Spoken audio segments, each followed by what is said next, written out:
Chapter 5. When the dark moves. Evening settled fast. The forest swallowed the sun with greedy ease, shadows stretching long across the clearing until the cabin stood alone in a sea of black. The light inside seemed thinner tonight, the lamps too weak, the fire that Dad finally coaxed to life throwing more smoke than warmth. Mom suggested board games. Her voice was strained, brittle, as if laughter could seal the cracks. Dad agreed, dragging out an old checkers set he found in a drawer.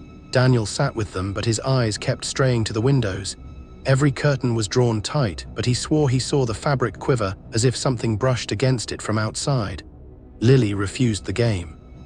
She sat cross-legged on the rug, her rabbit clutched in her lap, her eyes fixed on the door. "Sweetheart, come play with us." Mom urged. "I don't want to play, Mom," she said. She got up and walked to the window, and outside the wind picked up, only it didn't sound like wind. It was a low hum, a vibration that seemed to move through the walls themselves. The fire guttered, throwing sparks, the lamps flickered. Mom froze. "Richard." Then came the scrape, soft at first like a nail against wood, then louder, a dragging, clawing sound circling the cabin. Lily turned and ran to Danny. Dad surged up, trying to mask his fear. He stormed to the nearest window and yanked the curtain aside. The glass was black.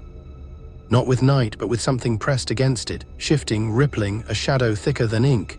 It spread across the pane like oil, and from its depths two pale shapes emerged with eyes watching them. Dad stumbled back, his face drained of color. The shadow slammed against the glass. The cabin shuddered. "Upstairs," Daniel shouted, grabbing Lily's hand. Now, Mom didn't argue. She dragged Dad with her, panic overriding disbelief. The family scrambled up the narrow stairs as the cabin shook again, every wall echoing with the assault. In Lily's room, Daniel slammed the door shut. His chest heaved, his pulse wild. The scraping followed them, long and slow drags against the siding, against the window. A whisper seeped through the cracks, low, guttural words he couldn't understand. Lily pressed her rabbit to her chest, her eyes wide but dry. "I don't think they can break glass."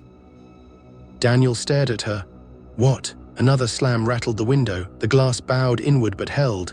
Mom sobbed, covering her mouth. Dad sat pale and shaking. The shadows pressed against the glass, shifting and writhing as if testing the barrier. Shapes half-formed and arms long stretch, black silhouette fingers tapering to points and faces that dissolved again. Daniel moved to the window, placing himself between Lily and the dark. He forced his voice steady. "You're not getting in." The shadows stilled just for a moment. And then, slowly, deliberately, they began to retreat. The smear of darkness peeled away from the glass, dissolving back into the night. Mom whispered. "Is it over?" Danny shook his head. "I don't think so, Mom. They are coming back."